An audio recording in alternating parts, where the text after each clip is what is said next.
Shalom saudara keluarga Tuhan saudara. Di video berikut kita bisa melihat bagaimana Juma dan teman-temannya tidak mampu membantah apa yang disampaikan oleh Agatha, sehingga pada akhirnya mereka tidak berkutik.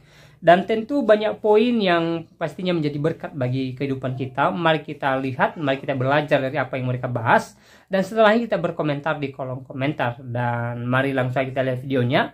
Dan juga mari kita tekan tombol like dan juga share video ini supaya menjadi berkat bagi banyak orang. Mari kita mulai tekan tombol like dan mari kita lihat videonya.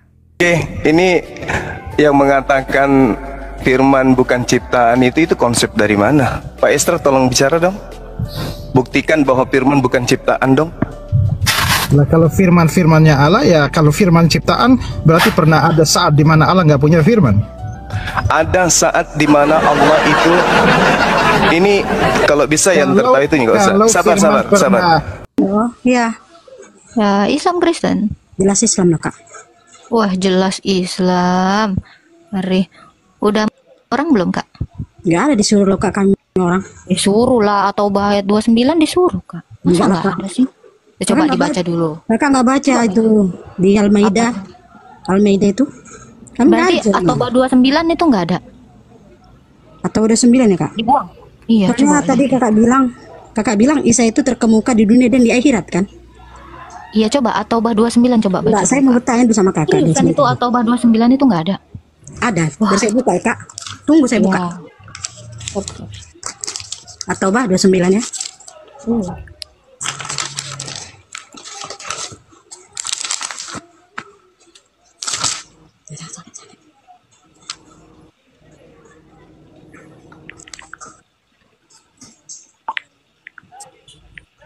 Nggak salah kakak itu atau 29 itu ya? Enggak, coba baca lah. Salah lah. Salahnya di mana? A'udzubillahi minasyaitonirrajim. Bismillahirrahmanirrahim. Wallazi khalaqa lakum ma fil ardi jami'an summa stawa ila as-samaa'i fasawwahunna sab'a samawat wa huwa bikulli syai'in 'alim. Dialah Allah yang menciptakan segala apa yang ada di bumi untukmu. Kemudian dia menuju ke langit. Kak. Iya, ini aku baca tuh 29 kak. 29 aku baca. Dialah Allah yang menciptakan segala apa yang ada di bumi untukmu. Kemudian dia menuju ke langit. Lalu dia menyempurnakannya menjadi 7 langit. Dan dia maha mengetahui segala sesuatu. Kak. Itu bukan At-Taubah 29 kak. Kakak tahu At-Taubah 29 nggak? Surah 9. Itu ayat 9. Itu untuk ayat kakak itu. Iya, surah 9 ayat itu penciptakan. Surah 9 ayat 29 kak. Nggak berani baca? Ayat 9 ya? Ya, At-Taubah. Itu ayat itu untuk kakak tadi. Karena kakak mengatakan Allah kami itu tidak bisa menciptakan apa-apa. Iya. Karena kakak bilang Allah kami itu tidak bisa masuk. Iya, coba baca dulu At-Taubah 1. Iya, coba baca dulu At-Taubah. Itu ayat buat kakak. Iya, emang nggak bisa dia nyiptain apa-apa. Udah kakak baca tadi tuh, dia maha menyempurnakan 7 langit loh kak. Itu kan katanya, bukan ya, kebenarannya. Ya itulah Allah. Bukanlah, siapa yang lihat dia menciptakannya itu? Kakak tadi mengatakan Isa itu terkemuka di bumi dan di langit kan? Kakak tahu Al-Quran kan? Dan di akhirat. Di akhirat kan, iya sama itu di langit kak. Kakak itu tahu kan Al-Quran? Boleh nggak saya bertanya sama kakak kalau kakak tahu Al-Quran? Berarti Isa itu di langit juga terkemuka ya? Kakak bilang tadi kan dia terkemuka di dunia dan di akhirat. Ya, nggak usah kak, kita serius loh, nggak usah ketawa, kita udah dewasa, udah ada orang tua. Atau 29 udah dibaca kak? Ya, atau saya cari ya kak. Iya sabar, saya cari ya.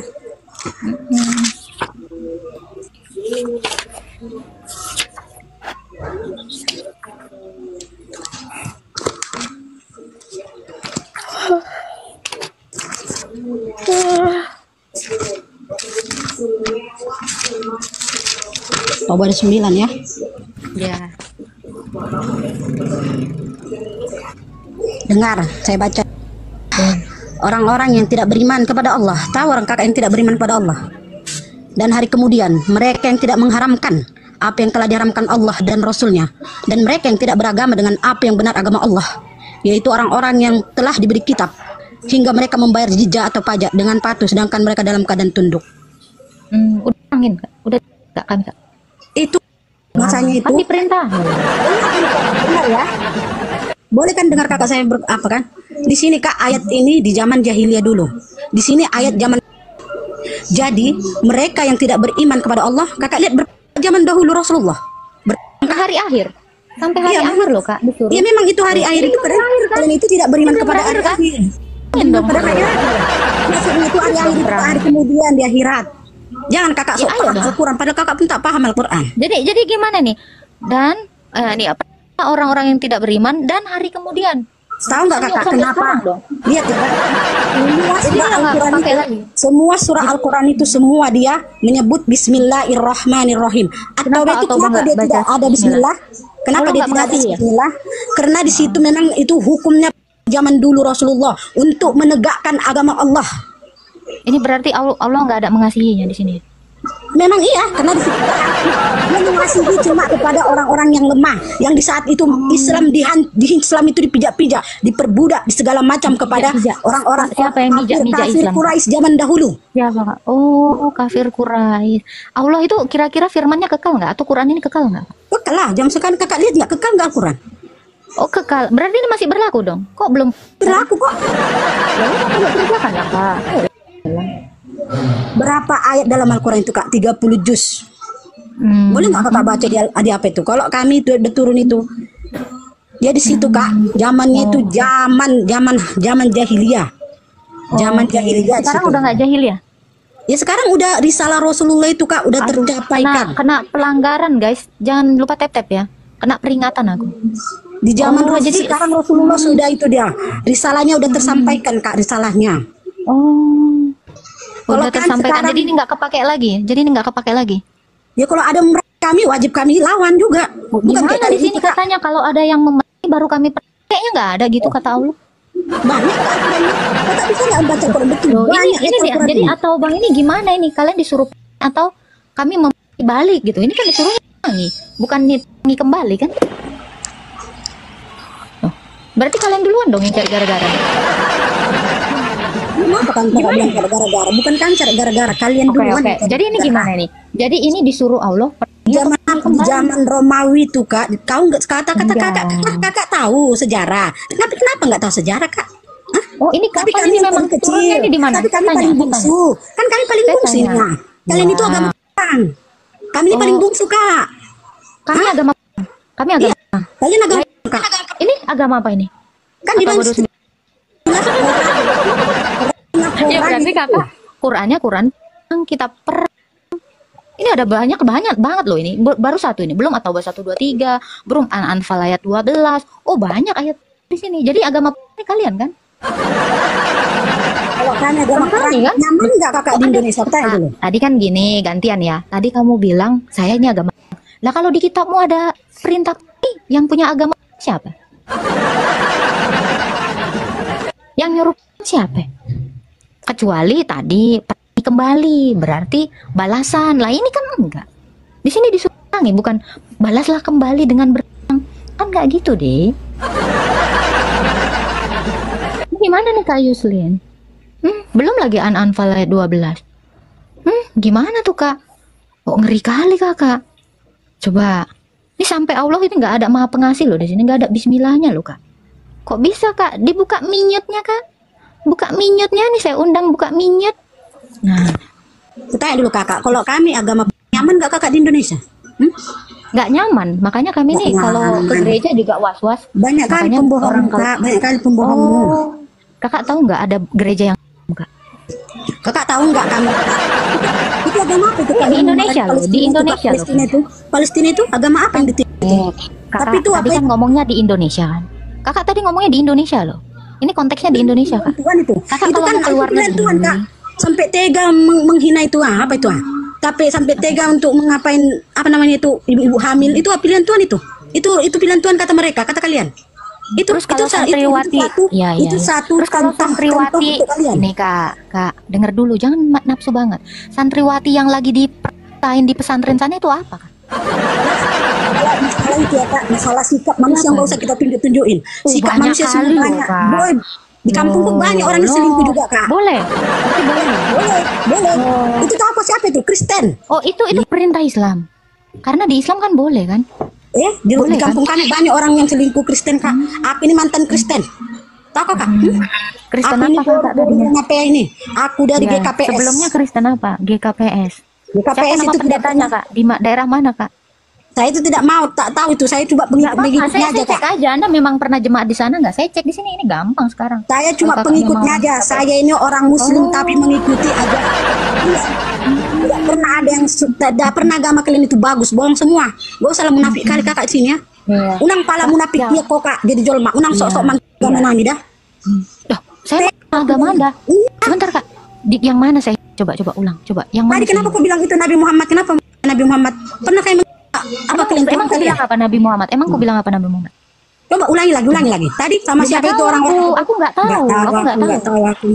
Coba kakak yang bilang kayak gimana tadi aku bilang? Loh. Bohong kakak. Berarti kakak bohong. Coba. Tadi kayak gimana aku bilang? Dari tadi aku lihat kakak juga lihat terus. Buktiin dong. Coba kayak gimana kak? Ulangi perkataan saya. Kita ini sekarang bagus. Tapi kakak bilang Isa itu terkemuka di dunia dan di mana kak? Di akhirat. Di akhirat kan? Jawab dulu pertanyaan saya ini ya. Kalau kau memang paham.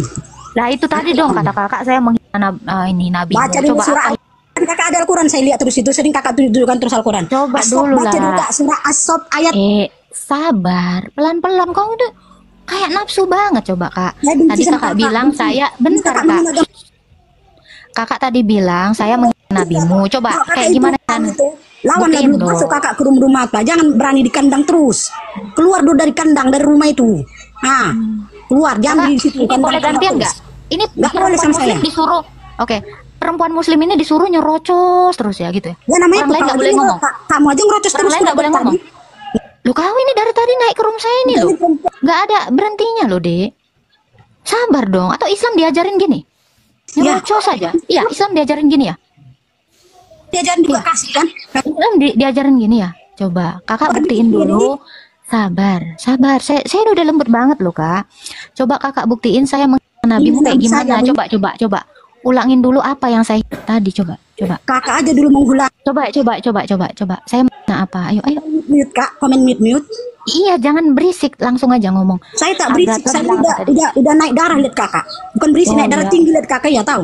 Leherku kan disuruh itu disuruh perani. Tampar kakak. Tamparin. Nah, ayolah. Cepatlah. Ayolah. Kau perempuan kau. Ayolah, cepatlah. Orang Batak kau ya kak, orang Batak tahu aku kau Batak. Iya, udah cepatlah. Jadi apalah aku terhadap nabimu, coba sebutkan. Ya itu ulangi lagi kak. Berarti kau nggak bisa ngebuktiin dong. Berarti kau bohong ya. Saya jangan direkam ya. Berarti kalau saya menghina Tuhan muka, sakit nggak hatimu? Sakit nggak hatimu? Nggak sakit. Ya iyalah, saya nggak pernah diajarin untuk agama orang kak. Loh, saya juga nggak pernah Nabi itu. Mana coba aku dengar, coba kayak gimana buktiin? Kayak gimana saya bilang? Coba kau aja lah ulangin. Kau ulangin. Kau nggak bisa buktiin. Ayolah buktiin. Apa tadi saya bilang coba? Ya ulangi aja kak sekali lagi. Kau ulangi. Oh, saya nggak tahu, saya nggak ingat. Coba kamu aja. Berarti kamu nggak bisa buktiin saya menghina dong. Memang kamu pasti kakak ada. Karena saya nggak menghina kak. Gimana kak? Ulangin kak. Ayo. Berarti kakak nggak bisa buktiin. Kakak memfitnah Kau lah memfitnah. Coba, kalau kakak nggak memfitnah saya, coba. Gimana tadi saya sebutin kayak gimana? Coba kakak aja yang kan, tapi kakak orang baik. Saya nggak ingat, kamu lah. Kamu kan yang nuduh saya, buktiin. Ayo, kalau kamu nggak ingat berarti nggak ada dong saya menghina. Berarti nggak ada. Berarti saya nggak menghina dong. Ayo dong. Kita itu buat nggak berani deh. Katanya udah naik darah. Kak, katanya udah naik darah. Udah keluar belum dari hidungmu darahnya? Ayo keluarin. Udah sampai kemana? Udah berapa naik ke kilometer berapa itu kak? Kilometer. Ayolah kak. Ayo. Kan kakak disuruh tadi sebentar. Kakak tadi disuruh orang kafir. Ayolah aku cepat lah. Kau yang mau mana ada orang tapi yang korbannya yang datang. Al-Quran kami sedangkan isi waktu nabimu yang datang atau nabimu lagi tiduran di rumah? Kakak itu mengatakan isi Bibelmu aja tak belum benar kak. Isi Bibelmu aja coba. Kakak ini udah Islam belum? Ayo. Saya udah Islam. Kalau kakak udah Islam, ini. Ayo. Kenapa nggak berani?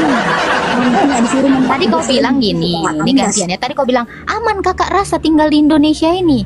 Kau bilang nggak aman. Nah, ya udah bukalah kameramu dulu. Cak, aku tengok dulu kakak yang cantik ini sesuai fotonya nih. Besarkan dulu ya, teman-teman jangan lupa direkam ya. Udah naik darah lo kakak ini lo. Udah kemana darah kakak naik?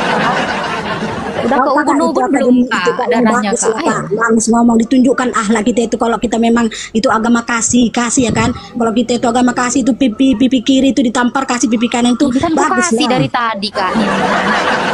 Udah aku kasih loh, kau yang mengabaikan.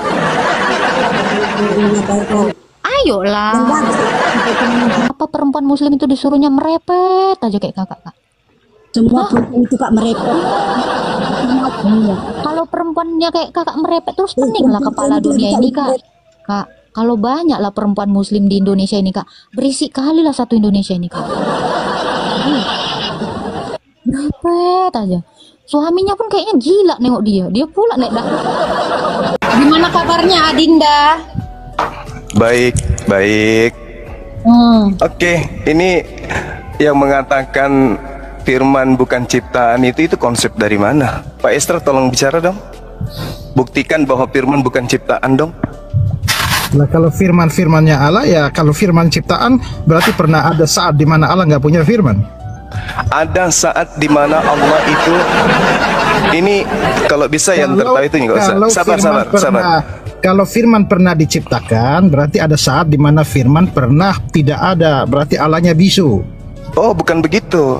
Pada saat Allah itu ini kenapa kayak Komal pelawak ya? Ada saat di mana Allah itu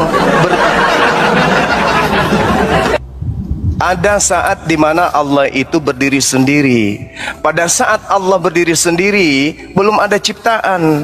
Ketika Allah hendak menciptakan, mengadakan ciptaan, baru Allah itu berfirman. Bukan Allah. Dengan apa Allah menciptakan firman-Nya? Saya tanya. Dengan bisa, apa Allah menciptakan firman-Nya? Boleh baca Yesaya 55 nomor 11 boleh? Dengan apa Allah menciptakan firman-Nya? Saya tanya. Yang mau saya tatar duluan siapa nih? Pak Estra atau si Agatha nih? Saya aja Oke. Pak Estra belajar dulu di bawah ya, oke. Oke, baik. Pada saat Allah ingin menciptakan, maka Allah berfirman. Mazmur 33 dengar. Dengan berkata pada diri Tuhan. Itu bukan firman. Yang disebut firman itu adalah kalimat, ucapan yang keluar dari Allah. Itu baru kalimah, itu firman. Allah adalah kalam, yang bukan Allah itu firman, kalimah. Belajar, kalian belajar. Kalian belajar sama Bang Suma, biar pintar kalian. Oke, thank you siapa ya bilang kalam teman-teman ya. bukan Allah? Ternyata Allah adalah kalam. Ternyata Allah adalah kalam. Gitu ya bro ya. Thank you loh. Saya baru tahu Allah adalah sifat. Makanya statusnya belajar. Bedakan kalam dengan kalimah. Saya tanya dulu. Saya tanya. Kalam dengan kalimah sama nggak? Kalam dengan kalimah sama nggak? Mulai bingung kan? Mulai bingung. Kalam dan kalimah sama nggak? Boleh bacakan Yesaya 5 nomor 11? Boleh bacakan? Oh, jangan lari dong. Ternyata Juma mau mengatakan Allah Yesaya 55 nomor 11. Boleh bacakan saya? Kalam. Sabar, jangan lari dong. Bacakan atau Anda bacakan Matius 4. Anda jangan biasakan lari. Jadi dari statement Juma, kalian tadi rekam ya. Juma mengatakan Allah adalah mulut. Karena mulut adalah kalam. Ya, Allah adalah kalam, Allah adalah mulut, Allah adalah sifat. Thank you Juma. Gitu ya. Silakan. Mantap. Ini baru ilmu baru yang kita temukan ya. Semoga nanti Juma jangan minta maaf lagi ya. Nah, dia Saya mau kira lari, dia nggak mengerti antara ngerti antara firman dan berfirman. Katakan saya tidak mengerti. Jangan main kick. Dengarkan. Kalian kan anak-anak Tuhan katanya tuh.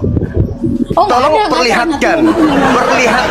perlihatkan ajaran kasih kalian itu. Perlihatkan. Ya iya. Baca Yesaya 55 nomor 11 dulu dong, atau Matius 4 nomor 4. Silakan Boleh baca, nggak? Silakan baca. Anda lah yang baca. Matius 4 nomor 4. Bawa narasi orang. Oke, saya bacakan ya. Matius 4 nomor 4 aja dulu ya, karena kan kalau Yesaya itu kan bukan kitab kalian. Nah, dengarkan. Yesus berkata, dengar. Manusia hidup bukan hanya dari roti saja, tapi dari setiap firman yang keluar dari apa? Dari mulut. Dari mulut siapa? Dari mulut Tuhan. Malu nggak? Malu nggak tuh? Malu tidak? Kalau Malu Tuhan dong. saya kan memang mengambil Malu dong. Gak malu dong, karena Tuhan Bener saya dong. datang dalam rupa manusia, maka bermulut. Loh, kalau Allah kapan hari dia jadi manusia? Dengar. Segala Sabar. Tuhanmu. Sekarang saya Jangan tanya, menu, kalau jangan. kamu- dengar, gantian. Ya merah Kalau kayak kamu udang, nggak usah kayak mengatakan gitu, nggak usah merah. Allah mau bermulut, saya lebih kaget. Berarti Allah mau pernah jadi Ini manusia. kitabmu loh. Kitabmu. Jelas. Sebentar. Kalau kitab saya jelas yang karena mengatakan. Allah datang dalam karena Allah datang dalam rupa nomor manusia. 11. Kamu tadi mengatakan Lucu. Allah dengan kalamnya. Lucu kan? Kalam itu adalah mulut. Kapan hari Allah jadi manusia? Kalam itu sifat. Kapan saya katakan bahwa kalam itu mulut? Tadi kamu bilang bedakan antara Kalam suara itu dengan sifat. mulut, kan? Oh iya, itu untuk kamu. Itu untuk kamu. Itu untuk kamu. Kapan Karena hari Tuhanmu Allah punya mulut. bermulut? Matius 4 Kapan nomor hari 4, Tuhanmu punya mulut. Yesaya 55 nomor 11, segala firman keluar dari mulut Tuhan. Ayo. Bermulut, bro. Kalam itu sifat. Pak Esra ini murid-murid yang kenapa diajarkan kayak begini? Kalam itu sifat, kalimah itu perkataan. Antara sifat dan perkataan itu berbeda. Antara mulutmu dengan perkataanmu itu berbeda. Gitu cara belajarnya. Allah dengan sifat sama. Allah Esra dengan sifat kabur sama. kan? Bentar. Masih Allah ada dengan Esra sifat di sini, sama. masih ada Esra Allah di sini. dengan Biar sifat tak sama. ajarin. Lihat, lawan saya. Allah dengan sifat sama. Yes. Adalah satu hakikat. Astagfirullahalazim, ya Allah ya Karim. Iya. dengan sifat Allah is sifat. Sifat itu maha kuasa. Kemahakuasaan Allah, kemaha penciptaan Allah itu satu dengan Allah. Kamu ingin mengatakan sifat Allah, kemahakuasaan Allah dengan Allah itu beda gitu? Sifat Allah ada berapa, Wajar Bang? Anda Kristen. Sifat Allah ada Wajar berapa, Anda Bang? Kristen. Iya, Ya. sifat Allah ada berapa, Bang? Sifat Allah ada 99 yang melekat pada dirinya sendiri. Ya, Sifat adalah Allah. Bang. Sifat Bang adalah Juma, Allah. Inilah ya, Bang ya. Sifat Allah itu ada 20, Bang. Jangan main Yang 99 itu Jangan main Asmaul mute. Husna. Jangan main mute. Oke, jangan main mute. Sekarang begini, sifat dan Allah itu adalah Allah itu sendiri. Berarti satu kan? Berbagai macam sifatnya tetap aja satu. Yang lucu, Anda membedakan, Anda menyamakan antara mulut dan perkataan. Coba mulutmu mengatakan ayam. Apakah mulutmu itu adalah ayam? Ayo, kena kau kan? Firman dengan Allah, inilah. Allah itu yang mana yang mulut? Yang mana yang mulut, yang mana ayam? Nah, ini kita berbicara mengenai kitabmu kan? Matius 4 nomor 4. Oh iya. Ya iya. Mulut Tuhanmu mengatakan firman keluar dari mulut. Baca Matius 4 nomor 4. Berarti Tuhanmu punya mulut. Sekarang Ya. antara mulut Tuhanmu dan firman yang keluar dari mulut Tuhanmu itu sama atau beda? Ayo. Apa tuh? Malu kan? Antara mulut Tuhanmu dengan perkataan yang keluar dari mulutnya itu sama atau tidak? Beda. Nah, Yesus ini mulut atau firman? Bang. Yesus ini mulut atau firman? Tunggu. Yesus ini mulut atau firman? Itu tadi, Bang. Sifat Allah itu benar 99 atau 20, Bang? Abang dari mana dapat? Sifat Allah itu Asmaul Husna. Itu sifatnya, bukan namanya, itu sifatnya. Oke? Jadi sifat Allah itu dengar. Sebutkan dulu 20 sifat Allah, coba. Gak usah kau tanya ke sana. Ini kita berbicara mengenai kalam. Pertama wujud. Sifat Allah itu Dengar. wujud. Kita Kalam, mengenal, kita dan lagi membahas roh. antara kalam dan kalimah. Oke? Ini judul Anda nih. Yesus adalah Allah. Ini apa ini? Bang, Anda bedain membedakan dulu. antara kalam. Bedakan dulu kalam. Bedakan dulu kalam. Bedakan dulu kalam. Juma, berisik, Juma. Bedakan dulu sifat dengan Asmaul Husna. Sifat Allah coba. Salah satunya kalam. Nggak usah kau ajarin saya. Nggak usah ngajarin saya. Ini aja dulu. dulu kamu jawab antara kalam dan jangan lari. Ngapain kau ke sana? Ngapain kamu ke sana? Ngapain kau ke sana? Bedakan dulu. Ngapain? Sifat dengan nama Allah. Enggak usah ke situ. Kamu bedakan antara mulut dan perkataan aja nggak bisa. Loh. Kok nggak boleh ke situ? Jangan bilang nggak boleh. Kamu ke situ bedakan dong. antara perkataan dan mulut saja. Kamu aja nggak bisa bedain sifat dengan nama. Bedain Kamu sifat. tidak bisa membedakan antara mulut dan perkataan. Dengar ya teman-teman ya, dia tidak bisa membedakan antara sifat dengan Asmaul Husna. Dia nggak tahu beda nama dengan sifat. Ini lucu. Ya, kalau kamu mengatakan sifat Allah ada 99, kalam yang mana? Cuma, kasihan sekali kamu kesini tuh ya. Cuman mau bawa ketololanmu. Kok bedakan dulu Asmaul Husna sama sifat, Dek. Anda itu lucu, nggak tahu apa-apa tentang ilmu. Kau larinya kemana? Lari ke Yesaya. Jangan dong, Dek. Ya, tanggepin dulu. Kalau kamu mengatakan saya tidak bisa membedakan mulut dengan suara, kamu aja nggak bisa membedakan mana sifat dengan nama. Kasihan. Ya, kasihan kamu. Jangan seperti itu. Kalau kamu nggak bisa membedain, ya rugi dong. Gus, selama ini petantang-petenteng kupikir berkelas. Sekarang begini. Anda dulu. saya kira Anda hebat loh. Saya kira Anda hebat loh. Bisa membedakan nama dengan sifat. Loh iya dong. Ngapain ku main mute? Ngapain ku main mute kalau gitu? Ngapain? Karena kan saya sebentar lagi.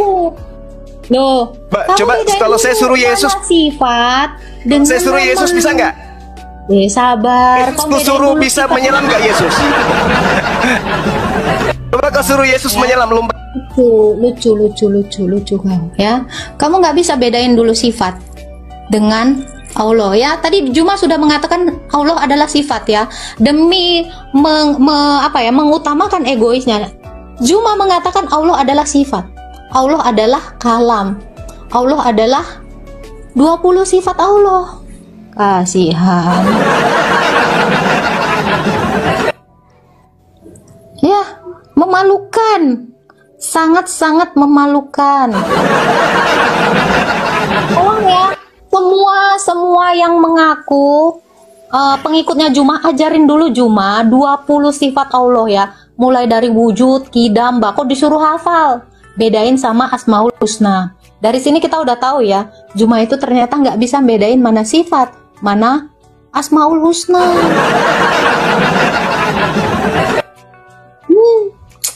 Kasihan Juma. Lu cuman ke room gua minta koin, percuma. Oke, Dewa, Tama, siapa?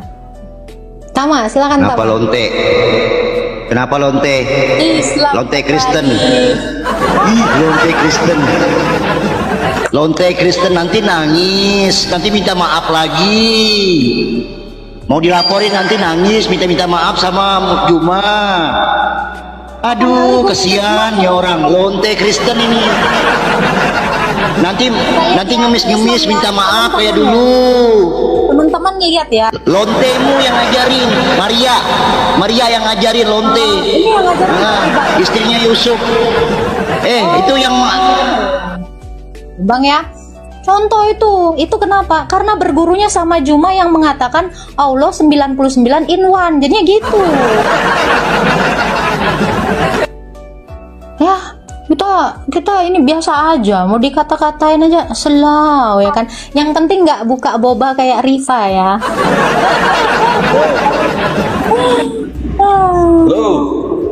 Oke, silakan. Islam pasti nih. Iya. Ya, silakan Islam. Mau bertanya apa Islam? Ini dengan siapa? Lonte ya? Wah. Ya. Lontenya Yesus ini. Oh, bukan Bang. Assalamualaikum. Ya, silakan. Selamat siang. Ya, selamat siang. Silakan. Saya ingin mengatakan di sini jangan bawa-bawa Islam. Ya.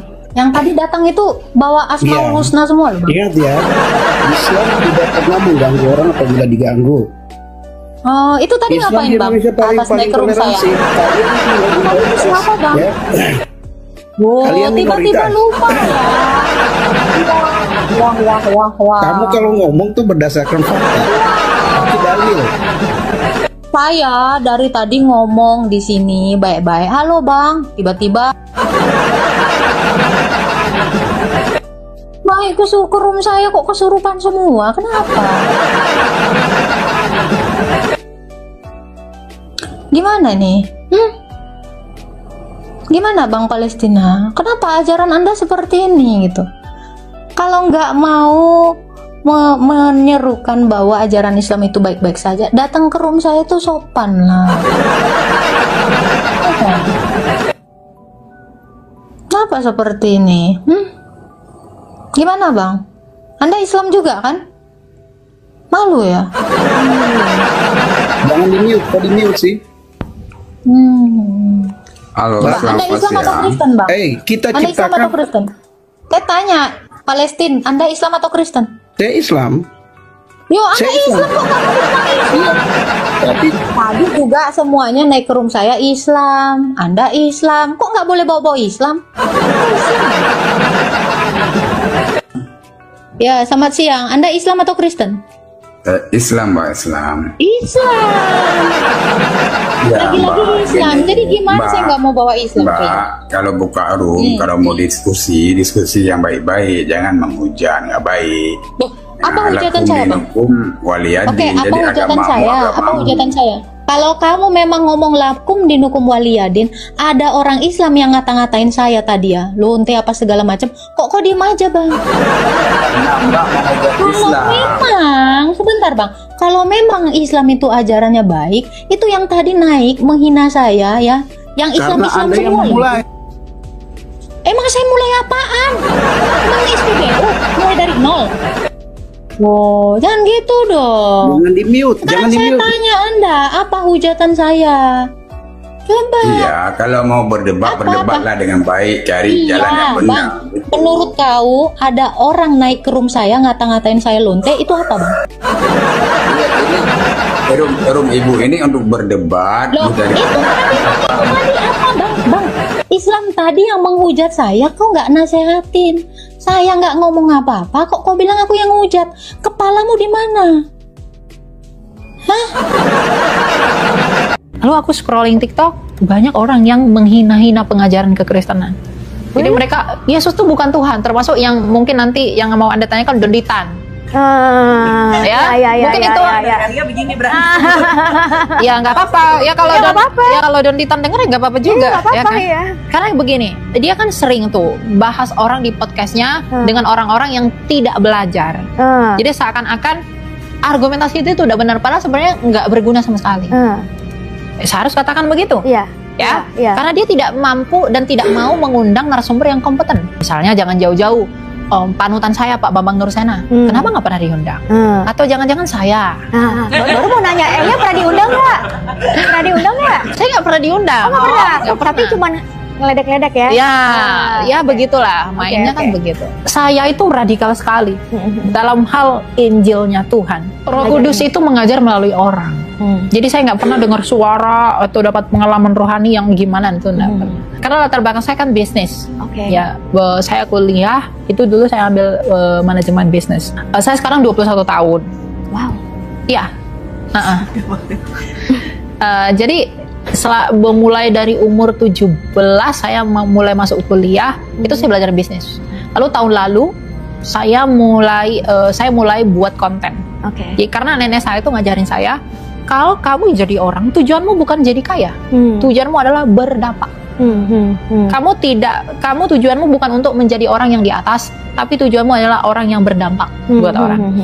Nah, karena aku latar belakang bisnis, aku literasi orang tentang keuangan, investasi, pasar modal. Karena dulu aku berprestasi di bidang itu. Ya. Nah, aku mulai masuk TikTok tuh, literasi orang tentang itu.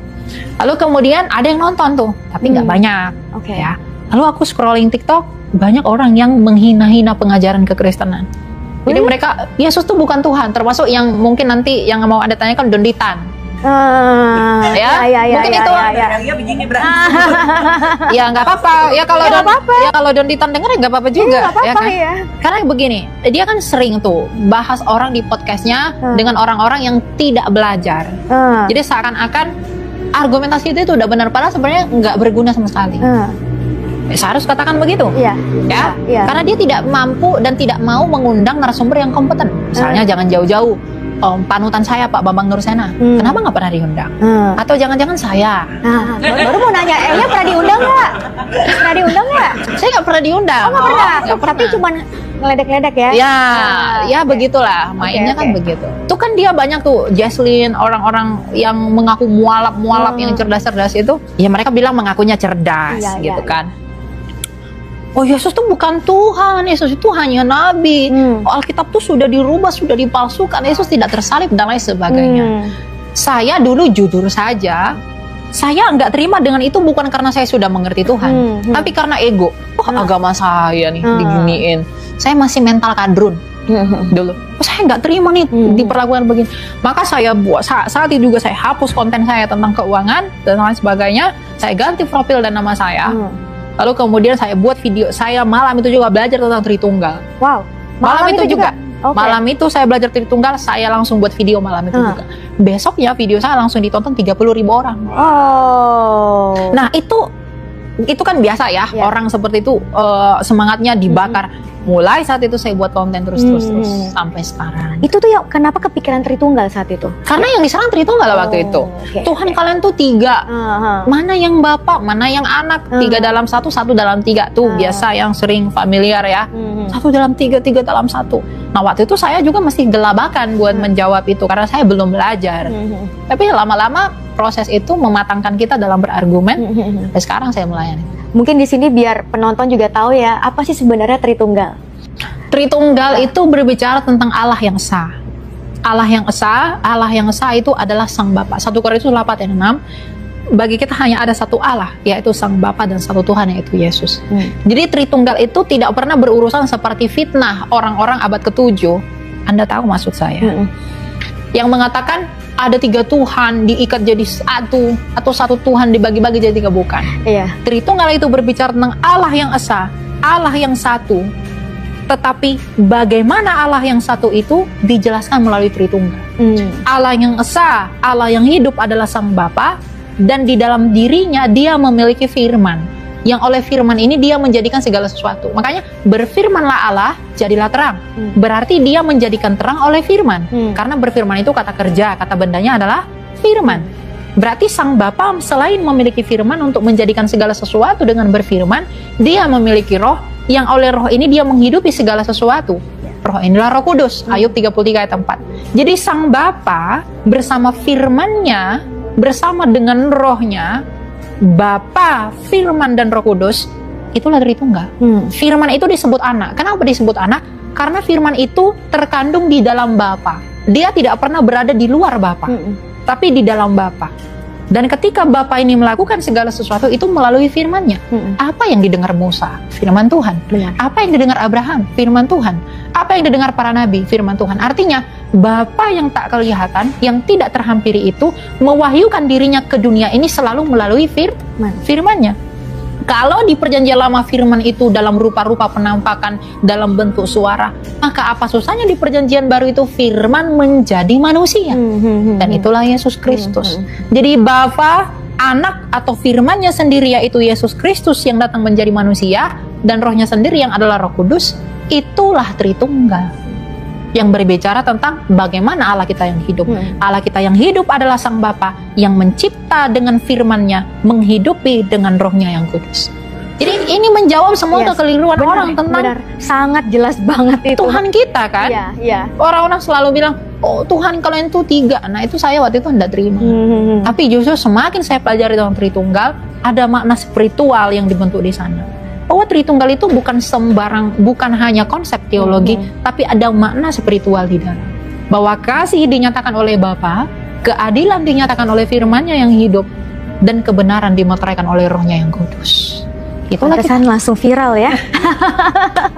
Begitu. Luar biasa. Ya, bagus banget ya. Luar biasa. Jadi selama ini belajarnya tuh semua ya maksudnya belajar otodidak, saya belajar otodidak sendiri. semua. Bertobatnya karena apa? Ya karena keprihatinan saya aja sih sama anak-anak muda. Saya paling menentang anak-anak muda yang liberal dan orang-orang anak-anak muda yang liberal dan juga menganut postmodernism. Waktu itu tuh pemicunya selain itu apa gitu? Pasti ada seseorang yang memicu. Ya anak-anak muda yang liberal itu masih sekitarnya Elia gitu. Ya, saya itu radikal sekali dalam hal Injilnya Tuhan. Bagus itu. Supremasi. Makanya banyak orang yang membuat Elia itu terlalu mungkin terkesan sombong. Karena apa? Hanya Kristen aja yang benar buat dia. Nggak ada yang lain. Ya karena memang itu yang benar. Kamu mau tawarkan saya apa? Ya. Ada teman saya yang pernah berkata begini, kamu itu sebenarnya jahat, tahu gak? Kenapa saya jahat? Kenapa hanya Tuhanmu yang kamu aku yang benar? Kenapa kami ini berarti menurutmu nggak selamat? Justru karena saya kasihan sama kamu, maka saya injili kamu. Kamu boleh nggak kasih satu aja dari agama manapun yang bisa menyaingi apa yang dilakukan oleh Kristus saya? Satu pun nggak ada kan? Kamu bisa nggak kasih satu pribadi yang telah mati dan bangkit selain Yesus? Ya. Nggak ada.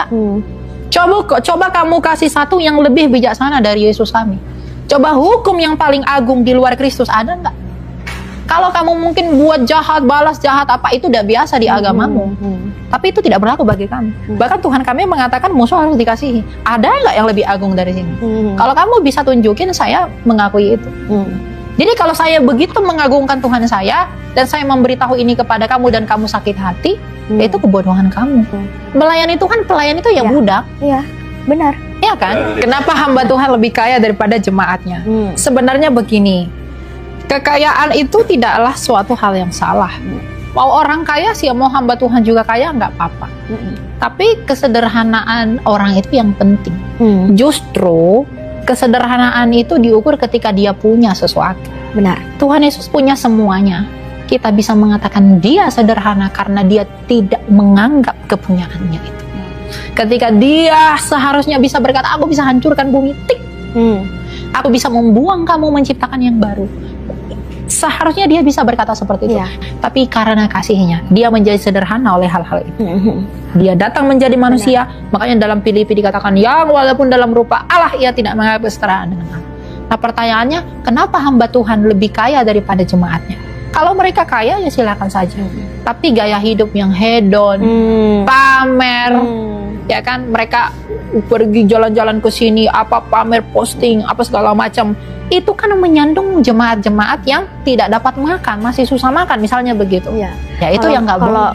Kalau saya personally nggak senangnya tuh kalau udah kayak begitu, gaya hedonnya ditunjukin terus pakai ayat-ayat di bawahnya itu membenarkan tuh. Ya. Kayaknya munafik sekali ya gitu ya. Ya saya tidak itu salah atau enggak sih? Saya juga bingung gitu. Itu salah. Jadi begini, orientasi atau tujuan manusia untuk hidup di dunia ini bukan untuk kemakmuran itu. Makanya Injil kemakmuran adalah Injil yang paling bodoh sepanjang sejarah. Jadi orang-orang yang menganut Injil atau teologi kemakmuran itu sedang di dalam pengawalan serigala yang buas. Makanya kalau misalnya populer sekali. Gembalanya ngomongnya kemakmuran, kemakmuran mulu, tinggal udah. Gereja itu adalah tempat di mana dosa kita ditelanjangi.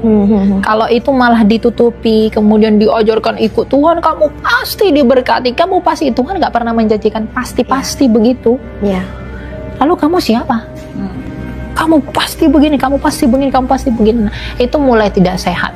Yang ada kita harus pikul salib ya. Harus begitu tiap hari. Ya, jadi apakah hamba Tuhan boleh kaya? Boleh saja. Tapi dia memanfaatkan karena gini, kekayaannya itu pun bisa didapatkan karena kasih jemaatnya.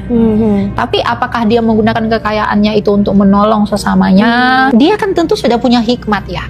Harusnya uang yang digunakan untuk membeli barang yang seperti apa misalnya bisa dipergunakan untuk apa? Memang itu haknya dia. Tapi kasihnya dan nuraninya harusnya menuntun dia untuk berbuat yang lebih berdampak bagi kemuliaan Allah, bukan untuk kesenangan dirinya. Apalagi dengan kalau kita tahu tentang buah-buah roh kan harusnya kita harus punya self control. Iya, penguasaan diri dan lain sebagainya. Jadi kekayaan itu tidak salah, tapi bagaimana kita menggunakan itu dan mendapatkan itu yang penting untuk diketahui. Karena dari ketika orang punya sesuatu, disitulah kesederhanaannya diuji. Benar. Kalau dia nggak punya apa-apa, Gimana dia bisa dikatakan sederhana? Iya. Orang yang mengatakan kata ketika kamu memberi kamu akan diberkati, kamu akan lebih banyak mendapatkan. Dibuka. Ya. Memang ada ayat Alkitab yang berkata orang akan menuai sebanyak apa yang dia tabur. Iya, itu benar ya. Tapi itu benar. Tetapi begini, apa pentingnya kamu memberi kepada Tuhan lalu kamu berharap lebih banyak sedangkan kamu mengembalikan apa yang sebenarnya bukan milikmu? Yang namanya itu kan tidak sopan ya. Iya. Saya mendapatkan semua yang di tangan saya itu kan atas perkenanan Tuhan. Benar. Ingat loh, tidak semua Tuhan izinkan orang yang memperoleh segala sesuatu belum tentu dia izinkan untuk menikmatinya. Banyak orang punya banyak duit, banyak babu, dan lain sebagainya, tapi belum tentu ya Tuhan izinkan menikmatinya. Ya. Jadi semuanya adalah memang anugerah Tuhan. Ya. Jadi kalau kamu memberi, jadi ketika pendeta berkata seperti itu, lalu orang berbondong-bondong dengan maksud yang sama, dia memberi semuanya kepada pendeta dengan harapan pendetanya kenyang, dianya tidak kenyang. Nah itu kalau kayak gitu salahnya pendetanya atau jemaatnya tuh? Ya itu salah pendetanya. Ya, dia menuntun jemaatnya untuk memberi kepada pendetanya dengan motivasi yang salah. Benar. Padahal prinsip memberi itu 2 Korintus 9 ayat 7, berilah menurut kerelaan hatimu, bukan dengan paksaan, bukan dengan motivasi yang lain-lain. Benar. Jadi siapapun memberi, silakan dia memberi menurut takarannya kepada Allah sesuai dengan apa yang dituntun oleh hati nuraninya. Berarti selama ini nih jemaat banyak yang dibodoh-bodohi. Ya. Jadi ketika kamu harus beri sekian, kamu dilipat gandakan apa segala macam, dia tidak diajarkan prinsip memberi yang benar. Karena memberi itu adalah kesadaran kamu sejauh mana syukurmu kepada Allah. Kalau kamu memberi dengan berharap banyak kembali, itu berarti kamu tidak mencintai Kristus. Iya, benar. Tapi kamu mencintai apa yang kamu punya agar kamu berharap lebih banyak lagi dapatnya. Tapi kalau kamu memberi banyak buat Kristus karena kamu tahu bahwa dia telah berkorban bagi kamu, itulah cinta yang sejati. Sebagaimana Allah Sang Bapa telah memberikan putranya yang adalah kekayaannya yang terbesar kepada dunia ini sebagai tanda cintanya. Maka kita pun harusnya begitu. Persembahan yang hidup adalah hidup kita. Penyembahan yang hidup adalah hidup kita. Roma 12. Benar. Tuhan untuk tubuh dan tubuh untuk Tuhan. Itu harusnya yang benar. Dan kita harus berproses menuju itu. Bahkan saya pun, ucapan itu berlaku buat saya juga. Itu mengevaluasi saya, bagaimana saya melayani Tuhan, apa sebenarnya motivasi saya melayani Tuhan. Kita harus berkaca seperti itu. Agar jangan orang lain kita lihat kesalahannya, kita sendiri nggak tahu kesalahan kita apa. Itu ya, makanya dibilangin jangan yang ada balok di mata orang sedangkan balok di matamu tidak kamu. Itu memang penting. Semua pelayan Tuhan itu harus mengevaluasi dirinya sendiri. Apakah dia sudah di tahap mana? Apakah dia sudah terlalu jauh atau dia memang sendiri jauh dari Tuhan atau dia memang sendiri bagaimana dengan Tuhan? Sebenarnya pendeta itu, gembala itu kan tahu ya. Maksudnya mereka kan belajar teologi. Bagaimana kalau mereka tuh menyesatkan jemaat-jemaatnya tuh kan tidak baik. Itu kenapa mereka melakukannya di dalam kehidupan mereka? Semuanya itu tergantung hatinya. Amsal mengatakan, jagalah hatimu dengan segala kewaspadaan karena dari situlah terpancar kehidupan.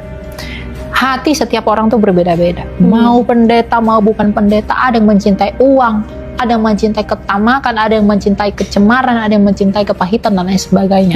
Itu ada. Jadi semua tindakan yang orang lakukan itu terlihat dari hatinya. Sebenarnya kalau kayak begini, kita sebagai pengikut Kristus, perlu nggak sih kita ke gereja kalau misalnya gembalanya kayak begitu? Perlu ke gereja, tapi jangan ke gereja yang seperti itu. Oke. Kita harus berdiakonia, berkoinonia, bermarturia. Kita harus menjadi saksi. Penulis surat Ibrani berkata, jangan kamu membiasakan untuk menghindari pertemuan-pertemuan jemaat. Kita harus bersekutu agar kita mengerti kasih Allah yang adalah relasi dinyatakan dalam persekutuan. Ya, benar. Kan kita gereja itu tubuh, bukan individu. Itu universal. Kayak mempelai perempuan itu bukan hanya satu. Mempelai perempuan adalah seluruh gereja semesta dengan Kristus sebagai mempelai laki-laki. Ya harusnya saling mengkoreksi. Cuma sekarang ini ketika kita bernarasi seperti ini, ada orang-orang yang saya tidak tahu entah alasan apa mereka mengatakan, wah kamu kenapa berkata seperti itu, kita tidak boleh menghakimi, kita tidak boleh begini. Apakah dengan mengatakan sampah itu kotor saya menghakimi? Enggak. Apakah dengan mengatakan bahwa kotoran itu bau itu saya menghakimi? Enggak. Jadi ketika ada pengajaran yang tidak sesuai dengan mandat Kristus, lalu saya nyatakan bahwa itu salah, apakah saya sedang menghakimi? Kadangkala orang mengatakan, oh kamu berhak menghakimi, itu karena ketidakrelaannya untuk melepas apa yang dia anggap benar. Padahal salah. Jujur aja, benar kan? Iya. Jadi banyak orang ketika saya mengatakan hal seperti ini, lalu wah kamu nggak boleh, harusnya begitu, kamu begini. Padahal dia sendiri tidak mau mengkoreksi dia seperti apa. Saya pun begitu. Ya, karena memang banyak pandangan teologi, tapi kan semuanya kita tahu sebatas mana kita mengujinya kan? Begitu. Kenapa Kak Elia nggak mau ngambil sekolah teologi? Saya rencananya ada mau ngambil sekolah teologi, tapi saya harus menyelesaikan ini dulu. Gitu. Ada beberapa hamba Tuhan yang mengusulkan saya, dan saya dimuridkan oleh mereka memberi saya usul demikian. Tapi kan semua harus diselesaikan tertib ya, satu persatu. Ini sekolahnya masih lama? Atau kuliahnya masih lama? Ya sekitar 3 tahun lagi. Karena begini, penginjilan saya membuat saya dalam tanda kutip terlunta-lunta. Jadi saya 4 kali pindah kampus. Iya, karena saya di kampus yang ini dipersekusi. Di kampus yang ini dilempari. Karena ini? Iya, karena ini. Wow, sampai mempengaruhi. Ya mempengaruhi, tapi juga, itulah harga yang harus dibayar. Oh, ternyata mereka nonton juga. Mereka nonton juga. Bahkan dosen saya sendiri menyerahkan saya loh. Dia yang bocorin identitas saya. Ini saya tak perlu sebut, tapi kalau Anda tonton, percaya Yesus. Iyalah, percaya dong sama Yesus, harus. Berkamu diampuni gitu ya. Kenapa nggak sekaligus saja ngambil teologi sambil berjalan? Waktunya, manajemennya itu yang susah. Iya. Itu karena saya berpikir begini, saya tidak tahu kapan saya mati. Jadi saya harus sekolah sambil melayani Tuhan. Kita nggak tahu kan? Itu benar. Kapan kita mati gitu. Jadi saya memaksimalkan waktu. Elia ini kelihatannya on fire terus nih. Gimana cara fire itu terus berapi-api terus terus nyala? Kamu harus melalui penderitaan. Jadi penderitaan itu yang terus. Penderitaan itu yang membuat gini. Ketika saya menderita, nggak ada yang diam dengan saya. Hanya Tuhan. Ketika saya harus lari ke sini, saya harus pergi ke sini. Memang ada orang pertolongan yang Tuhan berikan melalui orang-orang, tapi mereka tidak tahu apa yang sebenarnya saya hadapi. Saya hanya berharap kepada Tuhan saja. Saya hanya bilang, Tuhan saya begini, bukan karena saya melakukan hal yang jahat. Saya bukan, I'm not criminal. Saya bukan penjahat. Tapi karena namamu, aku merasakan ini, dan ini sesuai dengan apa yang engkau sudah nyatakan. Berbahagialah kamu yang ditolak oleh karena namaku dan lain-lain. Aku malah disebut berbahagia. Apakah aku tidak bisa oleh karena iman, tetap harus menyala karena janji itu? Jadi kenapa tetap on fire dan lain sebagainya? Itu bukan karena saya yang gimana, tapi itu karena kasih karunia Tuhan menetapkan bara api itu dalam hati kita. Karena apa? Karena kalau saya tidak on fire lagi, artinya saya menghilangkan pengalaman saya dengan Tuhan. Apa yang saya lalui. Saya memang tidak sempurna, tapi saya merasakan bahwa Dia itu hidup. Makanya saya bilang, mengetahui Tuhan dengan mengenali Tuhan itu 2 hal yang berbeda. Beda. Mengenali Dia adalah mengalami Dia. Saya tidak mengalami penglihatan yang gimana gitu ya. Tapi saya harus berjalan sendiri. Saya berdoa sama Tuhan. Saya minta pertolongan Tuhan. Bahkan saya berani mengatakan saya rela mati demi Tuhan meskipun saya tidak sempurna dalam perlakuan saya dalam hidup ini. Tapi mulut saya berani mengaku seperti itu. Itu pasti bukan dari daging saya, tapi dari roh yang ada di dalam saya yang diberi oleh kasih karunia Tuhan. Jadi bukan karena hasil usaha saya bisa berapi-api, tapi karena Tuhan masih berkenan, Tuhan bermurah hati, dan bahkan lebih jauh Dia berbelas kasih kepada saya yang hina, yang tidak berguna. Jadi, saya mengatakan saya tidak berguna, tapi bejana yang bagaimanapun di tangan Tuhan bisa menjadi periuk yang indah. Kalau Dia mau dibentuk. Yang penting mau dibentuk. Tergantung di tangan siapa kan? Kan Dia potternya kita. Betul. How much time in a day you spend time with the Lord? Sorry, aku bingung bahasa Indonesia. Udah tahu, oke. Berapa banyak waktu yang aku habiskan dengan Tuhan setiap hari? Nggak tentu. Karena saya begini, karena kadang saya tiduran aja gitu kan, saya scroll TikTok, lihat orang yang membara, berapi-api, tapi semangatnya melawan Yesus. Saya bisa nangis 2 jam. Saya bisa sampai gitu-gitu. Karena aduh kasihan banget nih orang gitu. Kadang saya melihat hal yang sedikit menyentuh aja, saya jujur aja sama Tuhan. Kadang saya berdoa tuh sambil tiduran, tapi saya sambil menangis. Saya nggak tahu, saya selalu menangis. Karena mungkin Elia merasakan apa yang Tuhan rasakan. Bukan masalah karena saya merasakan apa yang Tuhan rasakan, tapi saya berpikir I'm standing here. Saya berdiri di sini. Itu karena Dia ada, gitu loh. Makanya saya katakan, bagaimana caranya kamu bisa teguh di dalam iman? Kamu harus dibakar. Emas itu semakin murni ketika dia dibakar terus-menerus. Maka ketika saya mendapatkan penganiayaan, saya diperlakukan tidak adil, saya diolok-olok, saya dihina dan lain sebagainya, saya bilang sama Tuhan bahwa terima kasih Tuhan, ini adalah caramu memurnikan saya. Kalau tidak itu saya lalui, tidak mungkin saya punya iman seperti yang sekarang. Untuk bisa bertahan kan?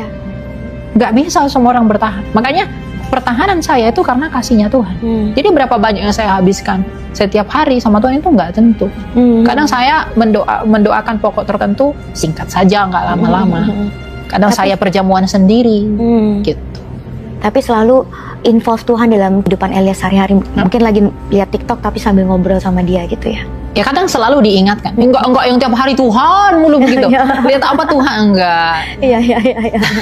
Tapi ada waktunya. Iya. Kadang sebelum tidur saya buka TikTok dengar orang berapologet, saya senang.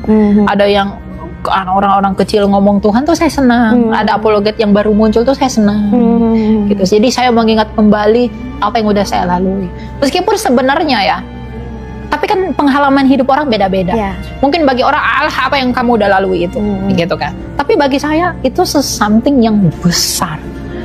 Karena saya mengalami satu-satunya anak berusia 19 tahun yang didemo di Republik ini hanya saya. Nggak ada.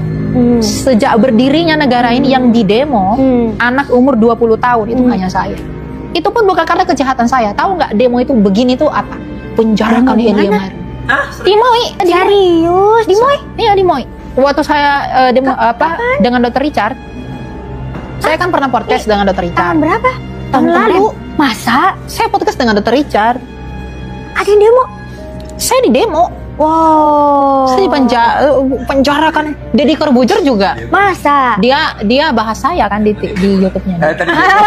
Ya Deddy Corbuzier juga kan bahas saya pernah di YouTube-nya. Di demo? Kamu tapi nggak pernah di demo. Marahin. Oh maksudnya manggil kamu? Oh enggak kan? Enggak. Ya Om Deddy percaya Yesus lagi. Enggak ada gunanya yang di luar Kristus. Itu pernah terjadi. Demi popularitas deh kayaknya dia. Saya nggak tahu kalau masalah itu ya, itu urusan dia. Yang penting saya fokus sama jalan aja. Pesan buat anak-anak muda adalah saudara-saudara yang terkasih ya, anak-anak muda yang Anda harus tahu bahwa Tuhan itu tidak pernah berkarya tanpa arti. Benar. Salib Kristus, Injilnya Kristus, dan pribadi Kristus itu tidak boleh dipisahkan. Maka untuk menjunjung tinggi Tuhan Yesus, kita harus mau menginjili. Menjunjung tingginya itu dengan apa? Melakukan apa yang dia cintai. Apa yang Tuhan cintai? Semua orang diselamatkan. Bagaimana orang diselamatkan? Mendengarkan Injil. Jadi anak muda sekarang itu, ini bukan lagi waktunya kita anak muda Kristen untuk berpikir sama dengan dunia. Mungkin Anda berpikir bahwa, aduh, kalau aku memberitakan Yesus nanti aku dijauhi teman-temanku dan lain-lain sebagainya. Apakah artinya penolakan manusia kalau Allah menerima kamu? Ya, kadang orang-orang itu takut kehilangan hal-hal dunia ini karena dia memperjuangkan kebenaran Tuhan.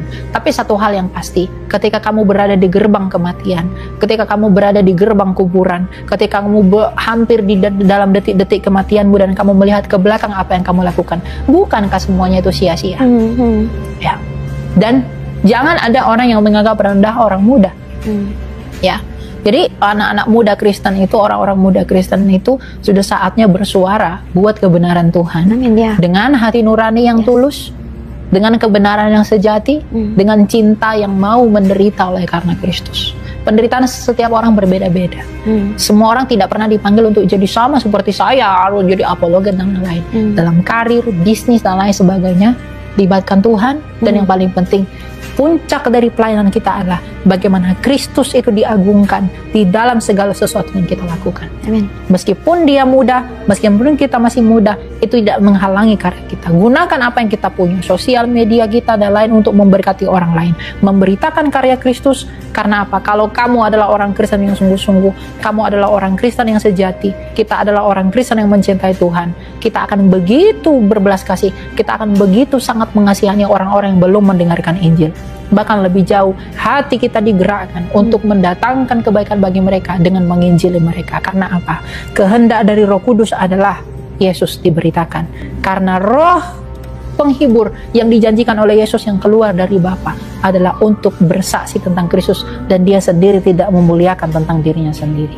Pengajaran yang benar, Injil yang benar adalah Injil yang meninggikan Kristus dan menelanjangi kamu di dalam keberdosaanmu, sehingga setiap hari kita menyadari, kita mengakui bahwa kita adalah orang berdosa, dan pada akhirnya kita akan memuliakan Kristus di atas segala sesuatu melalui saya. Baik, terima kasih ya pengajarannya, buat kesaksiannya sudah dengarkan bahas oleh apologetik Kristen dengan Juma dan beberapa muslim lainnya yang bertanya tentang iman Kristen. Nah, saudara dalam Tuhan sangat luar biasa, di mana hambanya Agatha menjawab apa yang menjadi pernyataan dan pertanyaan mereka dengan jawaban-jawaban yang sangat luar biasa ya. Agatha menjelaskan tentang iman kekristenan yang berpusat kepada Yesus Kristus. Agatha menjelaskan bahwa Yesus adalah Tuhan dan Juru Selamat, dan apa yang disampaikan oleh Yesus merupakan firman Tuhan, dan juga apa yang ditulis oleh Paulus merupakan wahyu daripada Tuhan. Sehingga saudara dalam Tuhan, ya, kami sebagai orang Kristen atau kita sebagai orang Kristen beriman bahwa apa yang dipesankan oleh Paulus dalam Alkitab merupakan pesan daripada Tuhan atau wahyu daripada Tuhan untuk orang-orang kudus, untuk orang-orang percaya kepada Yesus Kristus. Nah, saudara dalam Tuhan, kalau kita melihat pengajaran daripada Paulus, maka tidak lain daripada pengajaran Yesus Kristus. Ya, karena kenapa? Karena Paulus penerus ajaran Yesus. Ya, Yesus mengajarkan kasih, maka Paulus pun mengajarkan demikian. Dan banyak hal yang boleh kita pahami dari Alkitab ketika kita membaca dan merenungkannya. Nah, saudara dalam Tuhan, apa yang disampaikan oleh Agatha sangat luar biasa. Pastinya memberkati kita, menguatkan iman kita, memberikan kita pengertian bahwa Allah yang kita sembah adalah Allah yang hidup, yang penuh kasih, yang telah menyelamatkan umatnya dari belenggu dosa. Nah, saudaraku dalam Tuhan, Agatha juga menjelaskan bagaimana Tuhan yang dipercaya oleh orang Kristen menciptakan langit dan bumi, ya, dan dia menciptakannya dengan kuasanya, dan dia menciptakan seluruh isi daripada bumi ini, ya, termasuk manusia, yaitu Adam dan Hawa, ya, manusia pertama. Nah, saudara dalam Tuhan, artinya bahwa Allah yang kita percaya dalam iman kekristenan adalah Allah yang hidup, Allah yang dahsyat, Allah yang sangat luar biasa. Maka saudara dalam Tuhan, dari apa yang disampaikan oleh hambanya Agatha di video tadi, tentu banyak poin yang memberkati kita. Dan dalam hal ini kita terus berdoa buat hambanya Agatha supaya ditolong Tuhan, supaya apa yang menjadi kerinduan, keinginan saat ini diberkati Tuhan, apa yang menjadi cita-cita diberkati Tuhan. Kiranya Agatha diberkati Tuhan, keluarganya diberkati Tuhan, dan segala kerinduan-kerinduan atau doa-doanya dijawab oleh Tuhan Yesus Kristus. Saudaraku dalam Tuhan, berbicara tentang iman kekristenan, ya, tidak lepas daripada berbicara tentang Yesus, karena Yesus adalah pusat dari iman Kristen itu sendiri. Dan banyak poin yang disampaikan oleh Agatha di video tadi, ya, tentang Yesus Kristus, tentang kekristenan, tentang Rasul Paulus, tentang Alkitab, ya, atau firman Tuhan yang diilhamkan melalui hamba-hamba Tuhan, maka tentunya, ya, banyak poin yang memberkati kita. Lalu apa hal atau apa poin yang menjadi berkat dalam kehidupan saudara dari apa yang mereka bicarakan di video tadi? Silahkan berbagi di kolom komentar, tuliskan komentar yang baik, yang positif, terutama komentar-komentar yang memuji memuliakan nama Tuhan, dan komentar-komentar yang memberkati kita sekalian. Nah, saudara dalam Tuhan, di kesempatan ini saya kembali ingatkan kita supaya kita tetap semangat menjalani hari-hari kita, supaya kita tetap semangat mengerjakan apa yang menjadi pekerjaan kita, dan berjiwa optimis bahwa yang terbaik menjadi bagian kita. Berkat Tuhan senantiasa melimpah bagi kita, dan mari kita tetap bersyukur kepada Tuhan atas hari-hari yang Tuhan berikan kepada kita, di mana kita boleh ada saat ini, semua karena pertolongan Tuhan, semua karena penyertaan Tuhan, ya, bukan karena kehebatan kita pastinya. Nah, saudaraku dalam Tuhan, ya, apa yang menjadi kerinduan saudara silahkan bawa dalam doa dan percaya bahwa Tuhan menjawabnya pada waktunya. Nah, saudara dalam Tuhan, Jangan lupa tekan tombol like dan juga tekan tombol share atau bagikan video ini supaya menjadi berkat bagi banyak orang. Dan tekan tombol subscribe, juga tekan tombol lonceng yang ada di sampingnya supaya video-video terbaru dari channel ini sampai ke saudara atau sampai di beranda saudara. Saudara dalam Tuhan, saya tidak terlalu panjang lebar menyampaikan pesan video ini. Semoga video ini menguatkan iman kita, membuat kita bersukacita, dan kiranya Tuhan Yesus Kristus ya memberkati kita dari saat ini sampai selama-lamanya. Shalom.